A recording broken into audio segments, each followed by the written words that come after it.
Hello everyone, welcome to simplified BPSC. हम लोग अपने पॉलिटी थ्रू पीवाईक्यू के सीरीज़ को कंटिन्यू करते हुए ये वीडियो ला रहे हैं।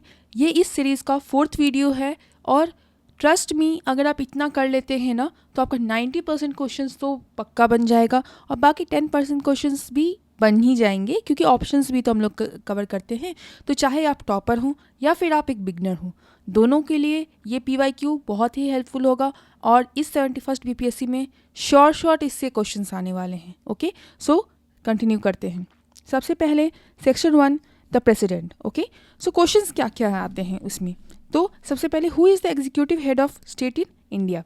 सो बेसिकली देखिए क्या होता है, आर्टिकल 53(1) में एग्जीक्यूटिव पावर जो होता है ना, एग्जीक्यूटिव पावर को बोला जाता है कि ये आपका किसके थ्रू रहेगा, तो ये प्रेसिडेंट के पास रहेगा।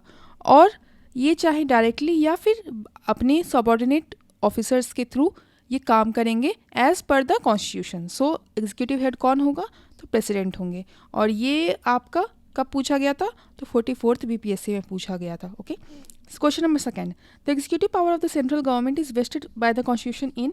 देखिए सेम क्वेश्चन है और ये सोचेंगे आप कि पहले पूछा था तो अब कितना टाइम में पूछेगा, तो ये 65th का ये है आपका क्वेश्चन है। तो आप ये समझ लें कि कितना रिपीटेड होता है। तो ये किस में होगा, in the president. Simple and sweet. Okay, question number 3, the president is not a part of parliament, is a part of parliament, is a part of parliament and sits in the parliament, can vote in the parliament, none of the above और more than one of the above. तो ये आपका 64th में पूछा गया था, ठीक है, जो कि 2018 में आया था। एंड इससे क्या हुआ ना कि इसका सिंपल सा है कि पार्ट है। अब देखिए पार्लियामेंट जो होता है ना, पार्लियामेंट बनता है प्रेसिडेंट से प्लस लोकसभा प्लस राज्यसभा। देखिए प्रेसिडेंट लोकसभा या राज्यसभा के मेंबर नहीं है, लेकिन फिर भी ये पार्ट ऑफ पार्लियामेंट है, क्योंकि जब तक ये अपना एसेंट नहीं देते हैं, स्वीकृति नहीं देते हैं, तब तक कोई भी लॉ आपका पास नहीं होता है, वो एक्ट नहीं बनता है। ओके, बिल जो एक्ट बनता है वो इनके स्वीकृति के बाद ही बनता है, इनके एसेंट के बाद ही बनता है। चलो क्वेश्चन नंबर 4 में जाने से पहले हम लोग, आप प्लीज़ सब्सक्राइब कर दें इस चैनल को, लाइक करें, शेयर करें। और अगर आपको कोई भी टॉपिक चाहिए तो उसके लिए आप कमेंट कर सकते हैं। हम लोग सिंप्लीफाइड बीपीएससी में आपके लिए बहुत ईजी वे में, सिंप्लीफाइड वे में टॉपिक्स एंड कंटेंट्स प्रोवाइड करेंगे। Okay, you name it and we will cover it. Okay, चलो question number 4, the supreme commander of the defence forces in India is the chief of army staff, the president of India, the prime minister of India, the defence minister of India और none of the above. तो ये जो question था ना, ये आपका CDPO में पूछा गया था 2018 में। एंड इसका आंसर क्या होगा, तो इसका भी आंसर प्रेसिडेंट है। तो जो प्रेसिडेंट होते हैं ना हमारे, वो सुप्रीम कोर्ट कमांडर होते हैं हमारे डिफेंस फोर्सेस के।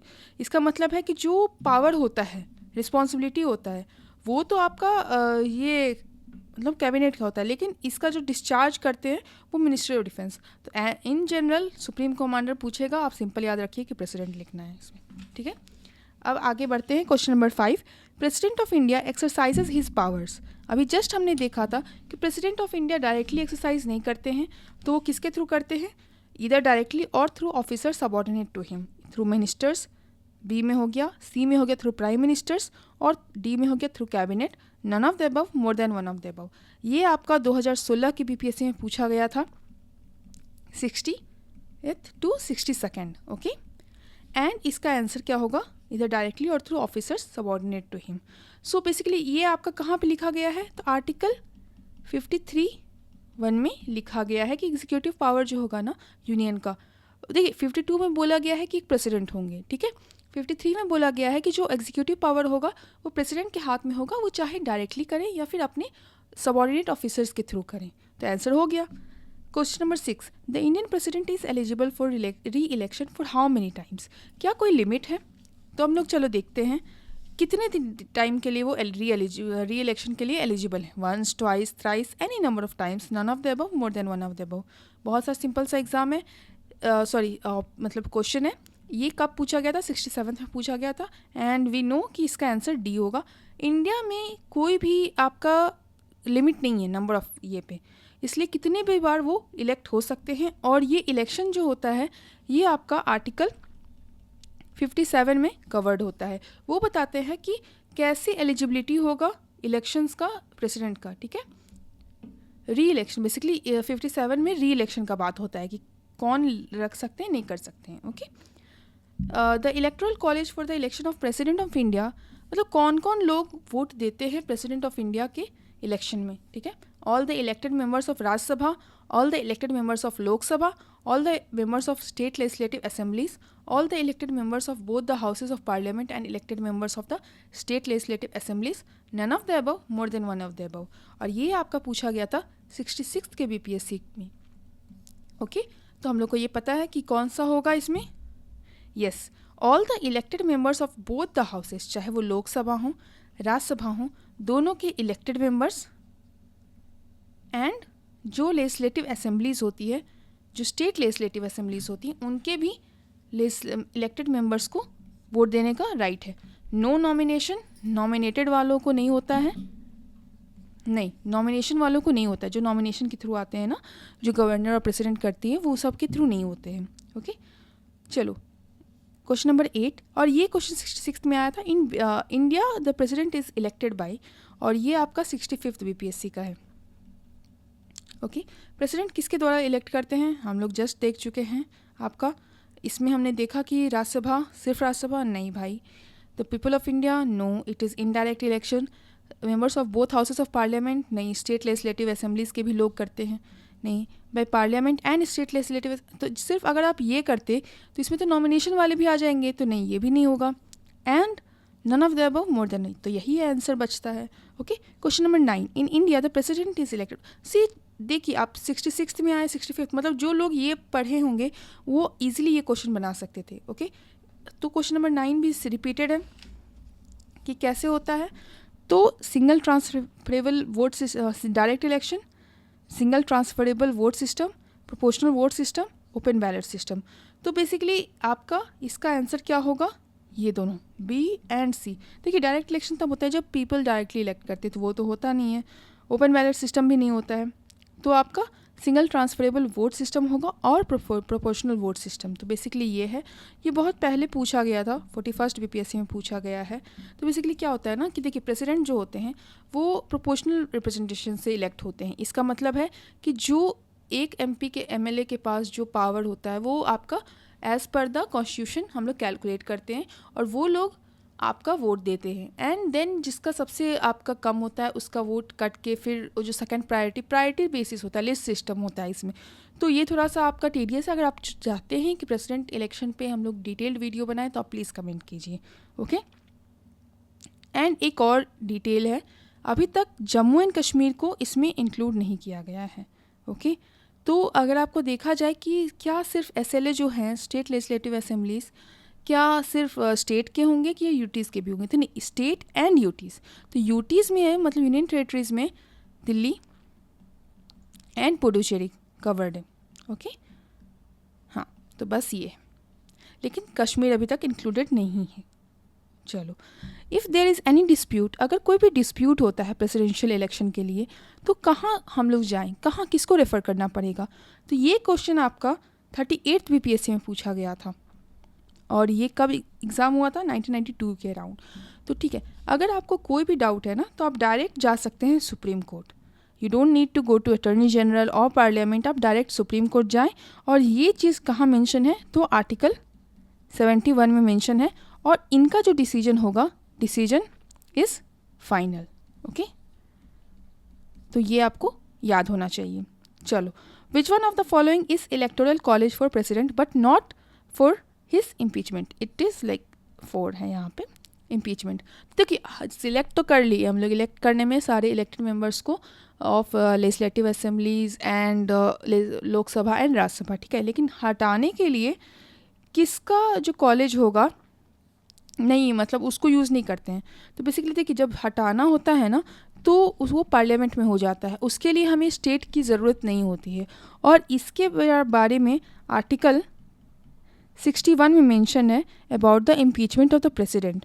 और ये आपका मतलब इसमें स्टेट लेजिस्लेचर्स पार्ट नहीं लेंगे, बस, ठीक है। State legislative assemblies part election के तो थे, लेकिन इम्पीचमेंट के नहीं रहेंगे। और ये क्वेश्चन कब पूछा गया था, बस ये सबसे लेटेस्ट है आपका 70th BPSC 2024।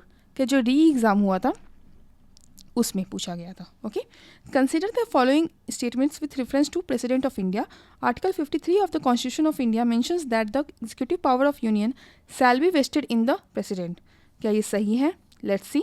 The president shall hold office for a term of 5 years from the date on which he enters upon his office. And third is Article 60 of the Constitution of India mentions the procedure for impeachment of the president. So basically क्या होता है ना कि आपका जो options होते हैं उसी से ये निकाला जाता है. ये क्वेश्चन जो है वो थोड़ा टफ है. ये बीपीएससी असिस्टेंट का क्वेश्चन है, असिस्टेंट, जो कि 2019 में हुआ था. ओके, एंड इसका क्या है कि 53 में तो हम लोग को पता है कि ये सही है कि पावर रहेगा और वेस्टेड रहेगा इन प्रेसिडेंट. ओके, 52 में बस बताया कि हाँ प्रेसिडेंट होंगे. 53 में बताया कि एग्जीक्यूटिव पावर उनमें वेस्टेड होगा और आपका प्रेसिडेंट जो है वो 5 साल के लिए अपना टर्म होल्ड करते हैं. तो ये भी सही है, ये भी सही है. लेकिन क्या ये 60 था? नहीं, ये 61 था. जो इम्पीचमेंट का काम करता है वो 61 करता है, तो इसलिए 1 और 2 ओनली होगा.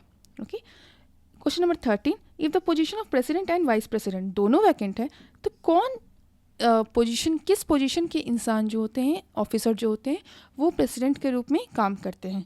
ठीक है, ये क्वेश्चन आपका आया था. क्वेश्चन ये 48 to 52 बीपीएससी 2008. अब देखिए ये बहुत इंपॉर्टेंट है क्योंकि वाइस प्रेसिडेंट अभी जस्ट मतलब उन्होंने रिज़ाइन किया है. तो अगर ऐसे पूछ लिया कि वाइस प्रेसिडेंट भी नहीं है तो कौन करेगा, तो यू शुड नो कि इस केस में आपका सीजेआई जो होते हैं, चीफ जस्टिस ऑफ इंडिया, वो करते हैं. प्राइम मिनिस्टर नहीं करते हैं, स्पीकर ऑफ लोकसभा नहीं करते हैं. और ये चीज़ जो है आपका किस एक्ट में लिखा हुआ है? तो president discharge of function act 1969 में इस चीज़ को मेंशन किया गया है कि सीजेआई जो होंगे वो काम करेंगे अगर प्रेसिडेंट और वाइस प्रेसिडेंट दोनों का ऑफिस जो है वैकेंट है. ठीक है, और अगर सीजेआई भी नहीं है, चीफ जस्टिस ऑफ इंडिया भी नहीं है, तो जो सीनियर मोस्ट जज ऑफ सुप्रीम कोर्ट होंगे वो ये काम करेंगे. Okay, if the office of the president of India is vacant, ठीक है, खाली है, and vice president and chief justice of India are not available, who will be appointed as the president of India. अब just आप देखिए कि हमने एक क्वेश्चन किया. अब इसी का अगर देखा जाए तो ये कब पूछा गया है? तो सीडीपीओ का ये है 2005 का. तो आप देख सकते हैं कि रिपीटेड है. एक आप कर लो, एक मतलब बीपीएससी के सारे पेपर्स को आपको करना चाहिए. ओके, तो ये सीनियर जज ऑफ सुप्रीम कोर्ट हमने जस्ट देखा.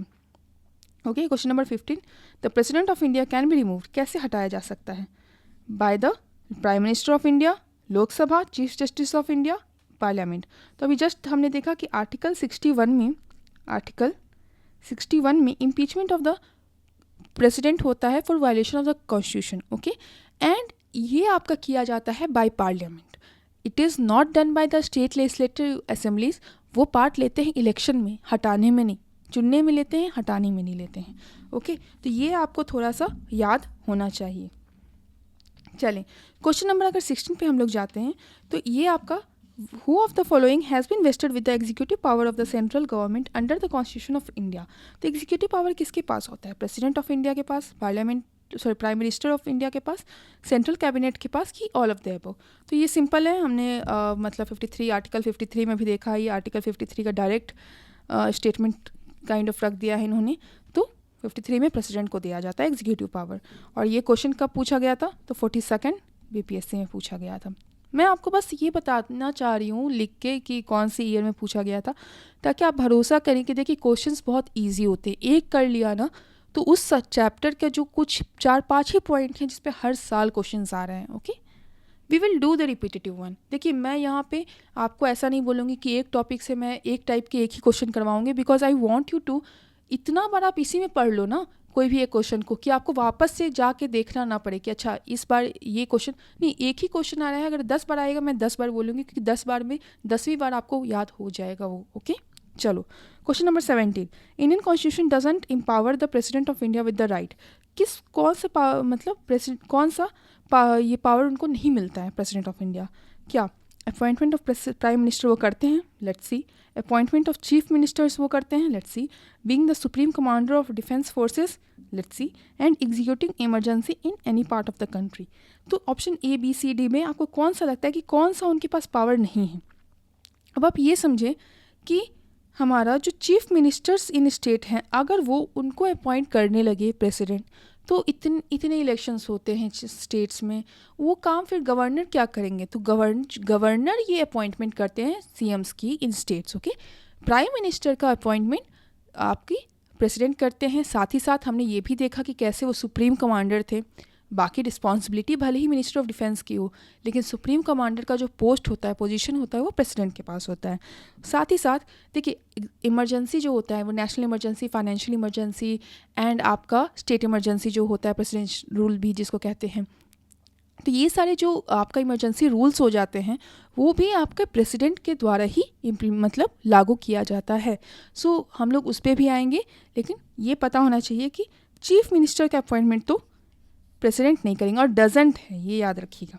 क्वेश्चन नंबर 17 जो है वो 38th बीपीएससी का है।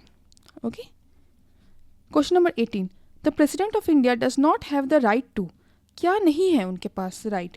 पार्डन कर दे सकते हैं, लेट्स सी, रिमूव अ जज of supreme court, declare emergency, pass ordinance. तो देखिए, आपका क्वेश्चन नंबर 18 में ये थोड़ा सा आपको लगेगा, तो माफ़ी तो वो दे सकते हैं। ओके, वी नो कि वो चाहें तो माफ़ी दे सकते हैं, यहाँ तक कि सज़ाए मौत को भी वो ख़त्म कर सकते हैं, कम कर सकते हैं, सज़ा को बदल सकते हैं, मतलब तो वो अलग अलग टाइप ऑफ उनके पास पावर होती है। ओके, लेकिन जो सुप्रीम कोर्ट को हटाने का पावर होता है वो नहीं हटा सकते हैं, क्योंकि जज को हटाना अगर है सुप्रीम कोर्ट के जज को, तो वो थ्रू पार्लियामेंट ही हटाया जा सकता है। ओके, तो वो ये नहीं करते हैं। बस हम लोग जब सुप्रीम कोर्ट का चैप्टर पढ़ेंगे तो उसमें उसको कैसे हटाया जाता है जज को, वो भी पढ़ेंगे। ओके, चलो, what is the sequence number of miss Pratibha Patil as the president of republic of India? Okay, ये आपका 48 to 52 बीपीएससी में पूछा गया था, और इसका आंसर था 12th। ओके, सो बेसिकली ये 2007 से 2012 तक रही थी प्रतिभा पाटिल जी, एंड आपका इनका ये 12th हमारी प्रेसिडेंट रही हैं। ओके, अभी हमारे कौन प्रेसिडेंट हैं? वो हैं हमारी द्रौपदी मुर्मू जी। ठीक है, the first president of India Rajendra Prasad belong to which state? We are very proud of this, and हमारे जो रत्न हैं वो प्रसाद बाबू हैं, राजेंद्र प्रसाद बाबू, एंड ये क्वेश्चन आपका आया था 66th बीपीएससी में। Okay, 21, the first president of independent India held from which? आपका हमने देख लिया है, यूपी, आंध्र प्रदेश, बिहार एंड आपका तमिलनाडु। सेम क्वेश्चन बिहार ही होगा। ये आपका आया था 41st बीपीएससी में।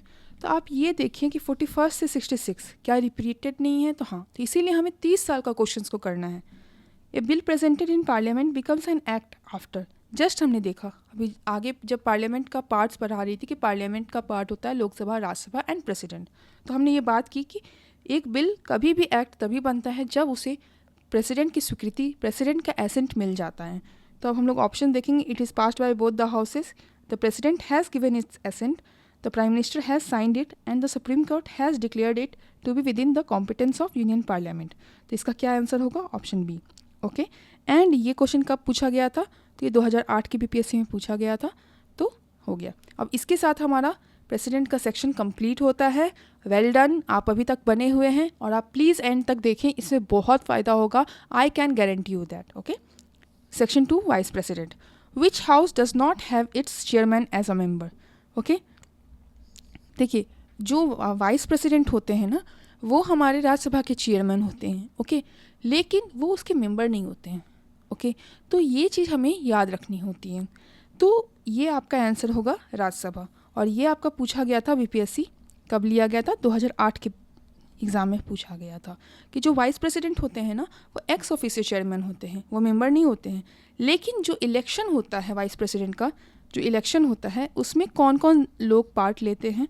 तो वो दोनों हाउस के होते हैं, members of Lok Sabha plus Rajya Sabha.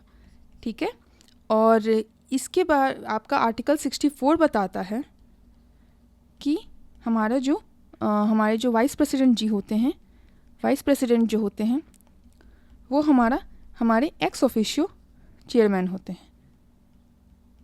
Okay, yes.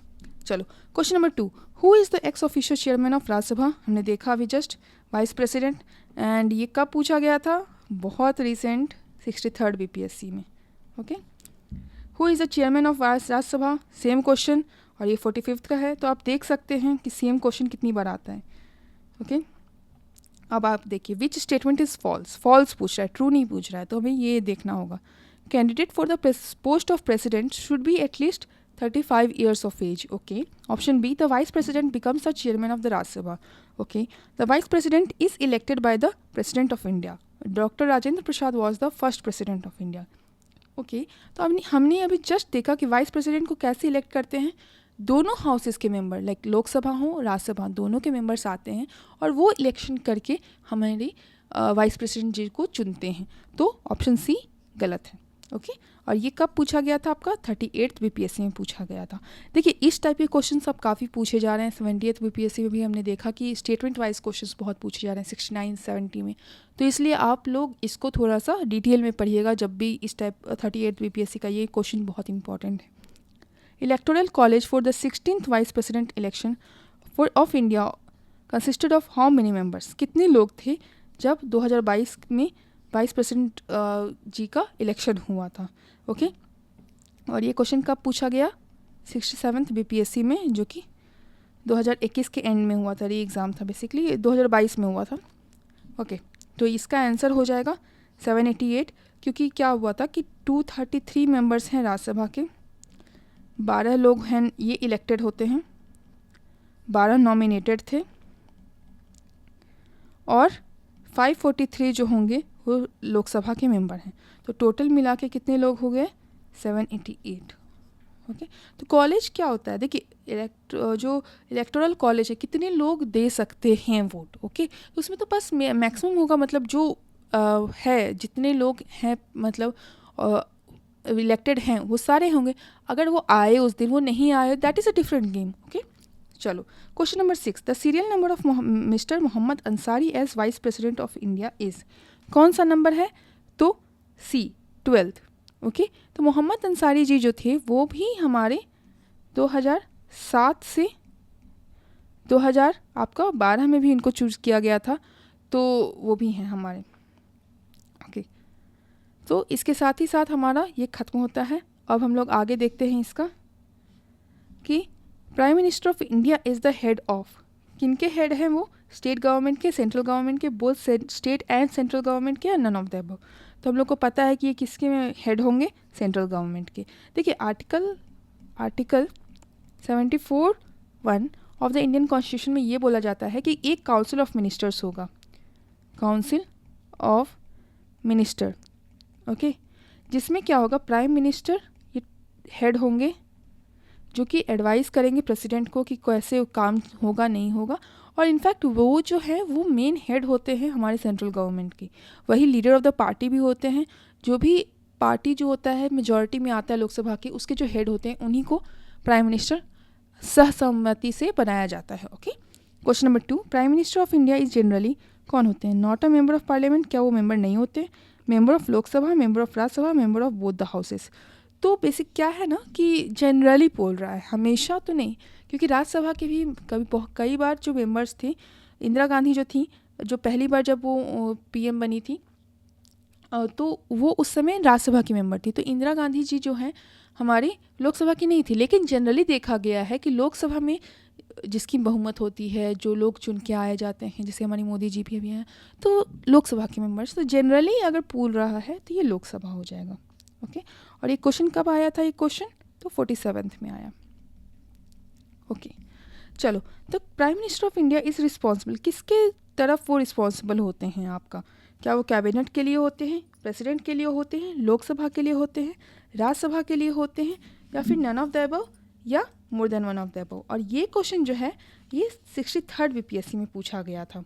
Okay, अब देखिए आर्टिकल 75 सबसेक्शन 3 में आपको बोला जा रहा है कि जो काउंसिल ऑफ मिनिस्टर होंगे ना, वो जो होंगे, देखिए सिर्फ प्राइम मिनिस्टर नहीं, काउंसिल ऑफ मिनिस्टर्स ही, क्योंकि काउंसिल ऑफ मिनिस्टर का एक पार्ट है आपके प्राइम मिनिस्टर। तो जो काउंसिल ऑफ मिनिस्टर होंगे ये रिस्पॉन्सिबल किसके तरफ होंगे, आपका Lok Sabha. Okay, union council of minister is collectively responsible, एक क्वेश्चन किया, बार बार क्वेश्चन आ रहा है अब, 41st बीपीएससी में पूछा गया था ये, और ये कलेक्टिवली रिस्पॉन्सिबल किसके तरफ होंगे, तो Lok Sabha, yes. Okay, the council of ministers is responsible to the, फिर से पूछा जा रहा है, प्रेसिडेंट, प्राइम मिनिस्टर, स्पीकर या पार्लियामेंट। तो हम लोग इसमें अगर हमारा डायरेक्ट नहीं मेंशन है तो हम लोग पार्लियामेंट लिख देंगे, अगर लोकसभा दिया रहता तो हम लोग लोकसभा लिखना था, और क्योंकि उस समय तो नन ऑफ द अबव और more than one of the above का भी ऑप्शन नहीं था, और ये जब क्वेश्चन आया था तो ये 40th बीपीएससी का क्वेश्चन है, जो कि बहुत पहले है, ये 1995 का बात है। Okay, in Indian polity executive जो होता है सबॉर्डिनेट होता है किसके तरफ, judiciary, legislature, election commission, UPSC, किसके तरफ वो सबॉर्डिनेट होगा, तो वो होगा लेजिस्लेचर, क्योंकि काउंसिल ऑफ मिनिस्टर किसके लिए रिस्पॉन्सिबल होता है, लेजिस्लेचर, आपका जो पार्लियामेंट लोकसभा है बेसिकली, तो ये आपका लेजिस्लेचर हो जाएगा। और ये आपका क्वेश्चन पूछा गया था 45th बीपीएससी का। Okay, which of the following constitutional amendment act restricted the size of council of ministers to 15% of the total members of Lok Sabha, 95th constitutional amendment act 2009, 93rd constitutional amendment act 2005, 91st constitutional amendment act 2003 या 90th constitutional amendment act 2002। Okay, so इसका correct answer है आपका 91st, C option. And देखिए 91st का कहना है ना कि जो आपका काउंसिल ऑफ मिनिस्टर्स का जो स्ट्रेंथ होगा, काउंसिल ऑफ मिनिस्टर्स का जो स्ट्रेंथ है इंक्लूडिंग प्राइम मिनिस्टर, देखिए आपसे ये पूछ सकता है कि इंक्लूडिंग है कि नहीं है, तो इंक्लूडिंग प्राइम मिनिस्टर इज़ 15% आपका of the total number of members of Lok Sabha. Okay, और इसके थ्रू आपका आर्टिकल 75(1)(a) ऐड किया गया था। चलो, who has recently been given the charge of ministry of minority affairs, ये देखिए उस समय का क्वेश्चन है, ये 67th का है, ये चेंज हो जाता है, तो आप ये बताएं कि उस समय कौन थे हमारे, तो उस समय हमारी स्मृति ईरानी मैम थी, एंड अभी कौन है हमारे, तो करेंटली जनवरी, अगर हम लोग जनवरी के 2025 का बात करें आपका, तो किरण रिजिजू जी हैं, वो हमारे मिनिस्टर ऑफ माइनॉरिटी अफेयर्स में हैं, और जो जॉर्ज कुरियन हैं, किरण रिजिजू हैं, सॉरी, ये जो हैं ये मिनिस्ट्री ऑफ माइनॉरिटी अफेयर्स के मेन ये हैं, मैं जुलाई, सॉरी। ओके, तो ये आपको याद होना चाहिए। चलो, who is the highest civil service officer of the central government, attorney general, cabinet secretary, home secretary, finance secretary, none of the above, more than one of the above. तो ये आपका पूछा गया था 63rd बीपीएससी में। Okay, and इसका answer क्या होगा, कैबिनेट सेक्रेटरी। तो बेसिकली क्या होता है ना कि कैबिनेट सेक्रेटरी जो होते हैं हमारे, उनके पास बहुत पावर होता है, एडमिनिस्ट्रेटिव चीफ होते हैं, और वही आपका सिविल सर्विस बोर्ड के भी चेयरमैन होते हैं। ओके, तो ये जो होते हैं सिविल सर्विस बोर्ड के चेयरमैन भी होते हैं। ओके, चलो सेक्शन 4 पे अब आ गए हम लोग, अटॉर्नी जनरल एंड कैग। चलो, तो इसमें who advices the government of India on legal matters, अगर लीगल मैटर्स पे कोई डाउट आता है गवर्नमेंट ऑफ इंडिया को, तो कौन एडवाइस करेंगे, तो उसके लिए अटॉर्नी जनरल हैं, और ये 49th बीपीएससी में पूछा गया था। अब ये बताइए कि अटॉर्नी जनरल का आर्टिकल कौन सा है, डायरेक्ट पूछ देता है आर्टिकल, तो आर्टिकल 76 आपको याद होना चाहिए। ओके, एंड उनका ये ड्यूटी है अटॉर्नी जनरल का कि वो एडवाइस करे गवर्नमेंट ऑफ इंडिया को कोई भी लीगल मैटर्स पे, और वही फर्स्ट लॉ ऑफिसर भी होते हैं। फर्स्ट लॉ ऑफिसर अगर बोला जाए गवर्नमेंट ऑफ इंडिया के कौन होते हैं, तो अटॉर्नी जनरल होते हैं। और इनका अपॉइंटमेंट कौन करता है, अटॉर्नी जनरल का अपॉइंटमेंट कौन होता है, किनके द्वारा होता है, तो appointment by president. Okay, and क्या क्वालिफिकेशन है, अगर क्वालिफिकेशन देख लें तो क्वालिफिकेशन क्या होगा कि जो भी व्यक्ति सुप्रीम कोर्ट जज बनने के लिए क्वालिफाइड हैं वो अटॉर्नी जनरल बन सकते हैं। Okay, the attorney general is appointed by, किनके द्वारा होता है, ये क्वेश्चन डायरेक्ट 64th में पूछा गया है, ये आपका हो जाएगा प्रेसिडेंट ऑफ इंडिया। ओके, और ये हमारे इनके बारे में हम लोग जस्ट बात कर चुके हैं। इनका कोई ये टेन्योर नहीं होता है, नो स्पेसिफिक टेन्योर होता है इनका। और रिमूवल किसके द्वारा होता है? Removal by president. ओके, चलो। Which officer of government of India has the right to take part in the proceedings of Parliament of India even though he is not a member? ठीक है, vice president, attorney general of India, controller and auditor general and election commissioners, none of the above, more than one of the above. और ये पूछा गया है BPSC के 2016 के exam में। और आप ये बताएं कि आप देखिए, अटॉर्नी जनरल ऑफ इंडिया जो है ना, उनके पास ये पावर है कि वो दोनों, लोकसभा हो या राज्यसभा हो, वो दोनों की प्रोसीडिंग्स में जाके पार्ट ले सकते हैं। और इनफैक्ट ये वाइस प्रेसिडेंट के भी उनको ऑप्शन दिया जाता है और वो भी नहीं मेंबर होते हैं। तो होने का तो ये भी हो सकता है, वाइस प्रेसिडेंट भी हो सकता है, अटॉर्नी जनरल भी हो सकता है। लेकिन अगर आपका removal of vice president is in action, अगर हटाने का हो जाता है, तो उस समय वाइस प्रेसिडेंट पार्ट ले सकते हैं। ठीक है, एंड लेकिन आपका अटॉर्नी जनरल का ऐसा नहीं है, वो पार्ट लेंगे लेकिन वोट नहीं करेंगे। तो बस that's it. As a non member who can participate in the proceedings of either of the house of the parliament, vice president, chief justice, attorney general and chief election commissioner. तो मैंने बताया कि attorney general को ये power है। और ये आपका बीपीएससी 2008 का क्वेश्चन है। ठीक है, चलें हम लोग अब आगे बढ़ते हैं। सेक्शन 5 है, आज का लास्ट सेक्शन है ये, ऑर्डर ऑफ प्रेसिडेंस का। और ये बहुत इंपॉर्टेंट हो जाता है कभी कभी, क्योंकि बहुत ईजी होता है अगर आप इसको देख लें तो। और ये पिछले 5 से 6 साल में ये 2 बार आ चुका है। So I will request you guys कि आप ये लोग पढ़ लें। और अगर आपको चाहिए कि मैं आपको अलग से इस पर वीडियो बना दूँ विद ट्रिक्स और समथिंग, तो आप कमेंट करें and I will make sure कि मैं इस पर वीडियो लाती हूँ। Okay, section 5 order of precedence हो गया। In the Indian order of precedence who amongst the following comes first? The chairman of UPSC, the chief election commissioner, the controller and auditor general, the chief justice of high court and none of the above, more than one of the above. तो इसमें क्या होगा? तो देखिए, जो हमारे chairman हैं UPSC के, वो भी आपका, वो और आपके जो चीफ इलेक्शन कमिश्नर हैं, वो दोनों सेम पोजीशन पे आते हैं। इनफैक्ट ये आपका जो सीएजी हैं, वो भी सेम पोजीशन पे आते हैं। तो ये तीनों एक ही पोजीशन पे हैं। तो इसलिए कौन ऊपर है कौन नहीं है ये आप नहीं बोल सकते हैं। इसलिए इनका हम लोग कर देंगे more than none of the above, क्योंकि more than one of the above है ना, साथ में ए बी सी एक साथ है। और आपके जो डी हैं वो काफ़ी बाद हैं, वो आपके 14th प्लेस पे आते हैं एंड ये आपके 9th प्लेस पे आते हैं। तो हम लोग उस पर अच्छे से देख सकते हैं, वीडियो लाएंगे अगर वैसा आप लोग का डिमांड होगा तो। Arrange the following words in a logical and meaningful order: vice president, president, speaker, prime minister and MP. तो कौन आपके कैसे हम लोग उसको अरेंज करेंगे? तो बेसिकली इसका क्या हो जाएगा कि ऑर्डर ऑफ प्रेसिडेंस क्या है कि प्रेसिडेंट जो होंगे वो हाईएस्ट पोजीशन पे उनका रहता है। ओके, एंड देन आपको कौन आएंगे, उसके बाद वाइस प्रेसिडेंट आ जाएंगे। सोच लिए इसको में क्या होगा, प्रेसिडेंट होंगे, वाइस प्रेसिडेंट होंगे, फिर प्राइम मिनिस्टर हो जाएंगे, फिर आपके स्पीकर हो जाएंगे, फिर आपके एमपीज हो जाएंगे।